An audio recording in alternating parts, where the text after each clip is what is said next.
Hello friends. అప్పట్లో ఇద్దరిని కంటే చాలన్నారు. ఇప్పుడేమో ఏకంగా ముగ్గురిని కంటే ఇంకా బెటర్ అంటున్నారు నారా చంద్రబాబు నాయుడు గారు. అండ్ సడెన్‌గా ఏపీ అసెంబ్లీలో ఈ జనాభా పాలసీ గురించి చర్చ ఎందుకు? మీరు పిల్లల్ని కనండి మేమే 25,000 వరకు ఇస్తామని ఎందుకు ఈ పాలసీ తీసుకొచ్చారు? అసలు దీని వెనుక ఉన్న రహస్యం ఏంటి? అన్న దాని గురించి మనం ఈ వీడియోలో మాట్లాడుకుందాం friends. Welcome to my channel voice of Uma. Please ఈ వీడియో పూర్తిగా చూడండి.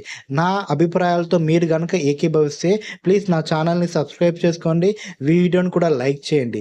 అండ్ వీడియోలోకి వెళ్తే రీసెంట్‌గా నారా చంద్రబాబు నాయుడు గారు అసెంబ్లీలో మాట్లాడుతూ యువత తగ్గిపోతుంది, వృద్ధాప్య జనాభా పెరిగిపోతుంది, ఏపీ ప్రజల్లో అవేర్నెస్ రావాలి, పబ్లిక్‌ని పెంచాలి అన్నట్టుగా మాట్లాడారు.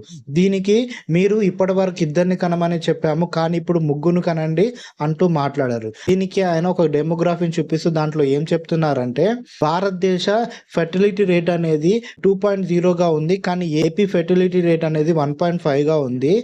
యావరేజ్ ఏజ్ ప్రకారం 32.5గా ఉంది ఆంధ్రప్రదేశ్లో. అండ్ ఇండియా వ్యాప్తంగా అది 28.4గా ఉంది. అండ్ పాపులేషన్లో ప్రస్తుతం 10% వరకు వృద్ధులు ఉన్నారు. ఇది 2047 వరకు 23% వరకు పెరిగే ప్రమాదం ఉంది. అండ్ ఫీమేల్ వర్క్ ఫోర్స్ భారతదేశ వ్యాప్తంగా 37% ఉంటే ఏపీలో కేవలం 31% ఉంది. దీన్ని కూడా ఖచ్చితంగా మనం పెంచాలి అన్నట్టుగా మాట్లాడుతూ దీనికి చెప్పిన రీజన్ ఏంటో తెలుసా? వీటన్నిటి వల్ల మనకు తెలుస్తుంది ఏంటంటే రాను రాను యువత తగ్గిపోతుంటారు. అండ్ మిడిల్ ఏజ్ వాళ్ళు వృద్ధులు పెరిగిపోతారు. వృద్ధులు ఎక్కువగా పెరిగిపోతే ఆ దేశం యొక్క అభివృద్ధి అనేది ఆగిపోతుంది.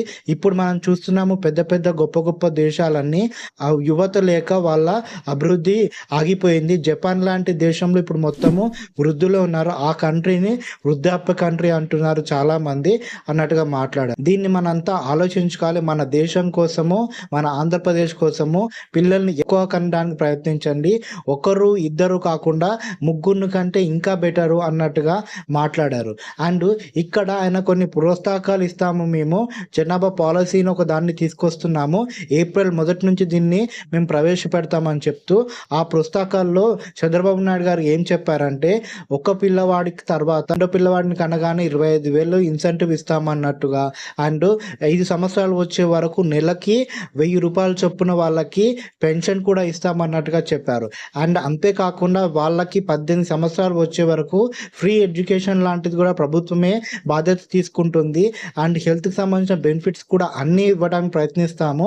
అండ్ యువతలో ఎవరికైనా ఫెర్టిలిటీ ప్రాబ్లం ఉంటే ప్రభుత్వం తరపునే దాన్ని చూస్తాము, ప్రభుత్వాన్ని అప్రోచ్ అవ్వండి అన్నట్టుగా మాట్లాడుతూ 50,000 వరకు ప్రతి ఒక్కరికి వెల్నెస్ స్కీమ్లకి ఉపయోగిస్తామంటూ అండ్ 50,000 వరకు రిటైర్మెంట్ బెనిఫిట్స్ కూడా ఇస్తామంటూ చంద్రబాబు నాయుడు గారు మాట్లాడుకుంటూ వచ్చారు. అండ్ ఇక్కడ చంద్రబాబు నాయుడు గారు చెప్పింది కరెక్టే.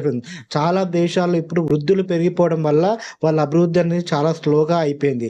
మన భారతదేశం ఇంతలా అభివృద్ధి చెందడానికి ముఖ్యమైన కారణం ఏంటంటే ఇక్కడ యువత ఎక్కువగా ఉండడం. జనాభాని కంట్రోల్ చేస్తూ జనాభాని ఒక లైన్లో తీసుకెళ్లాలంటే చంద్రబాబు నాయుడు గారు చెప్పింది ఫాలో అవ్వాల్సింది. కానీ ఇక్కడ చంద్రబాబు నాయుడు గారు ఒక విషయాన్ని మర్చిపోయారు. ఏంటంటే తన ఇంట్లోనే తనకు ఒక్కడే కొడుకు, ఆ కొడుక్కి ఒక్కడే కొడుకు, తన ఇంటి నుంచే మొదలు పెట్టచ్చు కదా ఈ ప్రోగ్రామ్ అన్నట్టుగా చాలామంది అంటున్నారు. తన కొడుకు లోకేష్కి చెప్తే బెటర్ కదా ఇద్దరు ముగ్గురు పిల్లల్ని కనండి అని. అండ్ రిచ్ పీపుల్ చాలామంది ఉన్నారు ఏపీలో, వాళ్ళంతా ఒక 4-5 పిల్లల్ని కంటే బెటర్ కదా అన్నట్టుగా చాలామంది వ్యంగ్యంగా మాట్లాడుతున్నారు. ఇక్కడ వ్యంగ్యంగా ఎందుకు మాట్లాడుతున్నారంటే ప్రస్తుతము ఉన్న ఖర్చులకి, ప్రస్తుతం బయట ఉన్న రేట్స్కి ఒక పిల్లవాడిని పెంచడానికి చాలా కష్టపడాల్సి వస్తుంది. అండ్ 2-3 పిల్లలు అంటే ఎలా ఉంటుందో ఆలోచించండి అన్నట్టుగా మాట్లాడుతున్నారు. అండ్ ఇక్కడ చదువుకున్న పిల్లలకి ఉద్యోగాలు లేక నిరుద్యోగం కూడా పెరిగిపోతుంది భారతదేశంలో. మొదటగా మీరు నిరుద్యోగులకి ఉద్యోగాలు ఇప్పించడానికి ప్రయత్నించండి. వాళ్ళకు ఉద్యోగాలు వచ్చి వాళ్ళు కరెక్ట్గా సంపాదనలు ఉంటే వాళ్ళే మీరు అనుకున్నది చేస్తారన్నట్టుగా కూడా చాలామంది మాట్లాడుతున్నారు. నిజమే కదా ఫ్రెండ్స్? నిరుద్యోగులకు ఉద్యోగాలు ఇస్తాము, రైతులకు అవి ఇస్తాము, మహిళలకు ఇవి ఇస్తామని చెప్పే కదా ప్రభుత్వాలన్నీ అధికారంలోకి వస్తున్నాయి. వచ్చాక మా దగ్గర డబ్బులు లేవు, మా దగ్గర ఏం లేవని మాట్లాడుతున్న ఈ ప్రభుత్వాలు రేపు పిల్లల్ని కన్నాక మేము ఫ్రీ ఎడ్యుకేషన్ ఇవ్వలేము, ఫ్రీ హెల్త్ ఇవ్వలేము, ఇలాంటి పాలసీలు ఇవ్వలేము అంటే బాధ్యత ఎవరిది? ఆ కన్న తల్లిదండ్రులదే కదా. దీన్ని దృష్టిలో పెట్టుకోవాలి కదా. అండ్ అంతేకాకుండా నిరుద్యోగాన్ని తగ్గిస్తే ఆటోమేటిక్గా అంత డెవలప్మెంట్ జరుగుతుంది కదా. అండ్ ఇక్కడ ముఖ్యంగా ముఖ్యంగా నారా చంద్రబాబు నాయుడు గారు దృష్టి పెట్టాల్సింది ఈ నిరుద్యోగంతో పాటు పెరుగుతున్న రేట్స్ పైన. స్కూల్ రేట్స్ చిన్నపిల్లల్ని చదివించటానికి లక్షల్లో ఖర్చవుతుంది. కేవలం నర్సరీ, ఎల్‌కేజీ, యూకేజీ పిల్లలకే లక్షల్లో డొనేషన్‌లు అడుగుతున్నారు. ఎడ్యుకేషన్ అనేది ఒక పెద్ద వ్యాపారం అయిపోయింది.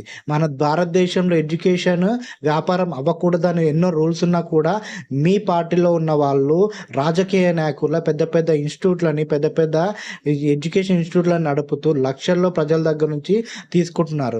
ఇలా నలుగురు, ఐదుగురు పిల్లల్ని కానీ వీళ్ళు పిల్లల్ని చదివించలేని పరిస్థితికి వెళ్ళిపోతే ఎవరిది బాధ్యత అన్నట్టుగా చాలామంది ప్రభుత్వాన్ని, నారా చంద్రబాబు నాయుడు గారిని క్వెషన్ చేస్తున్నారు. ఇక్కడ నారా చంద్రబాబు నాయుడు విజన్‌ని చాలామంది మెచ్చుకుంటున్నారు. ఆయన మంచిగానే ఆలోచిస్తున్నారు దేశం కోసం. కానీ ప్రస్తుతం నిరుద్యోగం పెరిగిపోతుంది. ప్రస్తుతం ఉన్న రేట్స్‌కి పెంచడము, పిల్లల్ని కనడం పెంచడం చాలా కష్టము. పేరెంట్స్‌కి అన్నది కూడా ఆయన ఆలోచించుకోవాలని ఫస్ట్ ఆయన ఎలక్షన్‌లలో ప్రామిస్ చేసినట్టుగా నిరుద్యోగులకు ఉద్యోగాల కల్పన మీద దృష్టి పెట్టాలని, ఆయన ఇస్తా అన్న స్కీమ్‌లను ఆయన ఖచ్చితంగా అవన్నీ ఇచ్చాక కొత్త పాలసీల గురించి కొత్త స్కీమ్‌ల గురించి మాట్లాడితే బెటర్ అన్నట్టుగా మాట్లాడుతున్నారు. అండ్ ఇక్కడ యువతలో కూడా కొన్ని ప్రాబ్లమ్స్ ఉన్నాయి ఫ్రెండ్స్. ఏంటంటే చదువుకున్న వాళ్ళకి ఉద్యోగాలు చాలా లేట్‌గా వస్తున్నాయి. 30, 35 వరకు వాళ్ళు సెటిల్ అవ్వటం లేదు. ఆ సమయంలో వాళ్ళు పెళ్లి చేసుకుంటే ఒకరిని కనడమే చాలా కష్టమవుతుంది. ఒకరు ఇద్దరితో వాళ్ళు ఆపేస్తున్నారు. అండ్ అంతేకాకుండా రీసెంట్‌గా ఉద్యోగాల కోసము దూరాల ప్రాంతాలకు వెళ్ళడం వల్ల లివింగ్ రిలేషన్‌షిప్ పెరిగిపోయాయి. లివింగ్ రిలేషన్‌షిప్‌లో ఉన్న వాళ్ళు పిల్లల్ని కనరు. అలా వాళ్ళ ఏజ్ దాటిపోతుంది. వాళ్ళ ఫెర్టిలిటీ రేట్ తగ్గిపోతుంది. అండ్ ఒంటరిగా మిగిలిపోతున్నారు చివరికి. అంతేకాకుండా స్ట్రెస్‌కి గురవడం వల్ల ఈ ఐటీ ఉద్యోగాల వల్ల వీళ్ళలో ఫెర్టిలిటీ రేట్ అనేది తగ్గిపోతుంది. వీళ్ళు పిల్లలు కనే సామర్థ్యాన్ని కోల్పోతున్నారని కూడా చాలా సర్వేలు చెప్తున్నాయి. వీటన్నిటిని దృష్టిలో పెట్టుకొని ప్రభుత్వాలు పాలసీస్ తీసుకురావాలి. మొదటగా ఉద్యోగ కల్పనలు తీసుకురావాలి. ఏ సిటీలో ఆ సీట్లో ఉద్యోగాలు వచ్చేలాగా చూడాలి. అండ్ అంతేకాకుండా చంద్రబాబు నాయుడు గారు వర్క్ ఫ్రమ్ హోమ్ అనేది తీసుకొస్తాను ఐపీలో అన్నారు. దాని గురించి ఇప్పటి వరకు ఎక్కడ చర్చ లేదు, ఎక్కడ మాటలు లేవు. ఇలాంటి వాటి మీద ఫోకస్ చేసి ఇలాంటి వర్క్ ఫ్రమ్ హోమ్ పాలసీలు లేకపోతే అక్కడ సిటీలోనే డెవలప్ చేస్తే అక్కడున్న వాళ్ళు అక్కడే జాబులు చేసుకుంటారు కాబట్టి పేరెంట్స్‌తో ఉంటారు. తొందరగా పిల్లల్ని కంటారు అన్నట్టుగా కూడా చాలామంది అభిప్రాయపడుతున్నారు. చూడాలి ఫ్రెండ్స్, ముందు చంద్రబాబు నాయుడు గారు ఎలాంటి పాలసీస్ తీసుకొస్తారు. ఆయన తీసుకొచ్చిన పాలసీ కరెక్ట్ అయినా కూడా ఇప్పుడున్న సిచ్యువేషన్‌కి, ఇప్పుడున్న రేట్లకి ఇది సూట్ అవ్వదు ఫ్రెండ్స్. ఎడ్యుకేషన్ ఫ్రీ చేసి, హెల్త్‌ని ఫ్రీ చేస్తే కానీ ప్రజలు పిల్లల్ని ఎక్కువ కనడానికి భయపడకుండా ముందుకు రారు. మీరు ఇవన్నీ ఎక్స్‌పెన్సివ్‌గా ఉన్నప్పుడు ఇలాంటి కోరికలు కోరడం కరెక్ట్ కాదు. అండ్ అంతేకాకుండా అన్‌ఎంప్లాయ్‌మెంట్‌ని కూడా తగ్గించాలి. అసలు ఈ పాలసీ గురించి చంద్రబాబు నాయుడు గారు మాట్లాడుతున్న మాటల గురించి మీ ఒపీనియన్ ఏంటి ఫ్రెండ్స్? నేను మాత్రం చంద్రబాబు నాయుడు గారు మాటలను సపోర్ట్ చేస్తున్నా. కానీ ముందుగా ఆయన చేయాల్సిన పనులు చాలా ఉన్నాయి. ఆ పనులను కంప్లీట్ చేశాక ఇలాంటి పాలసీ తీసుకొస్తే చాలా బెటర్ అన్నట్టుగా నా అభిప్రాయం ఫ్రెండ్స్. అసలు మీరేమంటారో మీ ఒపీనియన్ కామెంట్ బాక్స్‌లో తెలియచేయండి. అండ్ మొదటిసారిగా మా ఛానల్‌కి వస్తే ప్లీజ్ మా ఛానల్‌ని సబ్స్క్రైబ్ చేసుకోండి. మాకు మీ సపోర్ట్ ఇస్తూనే ఉండండి.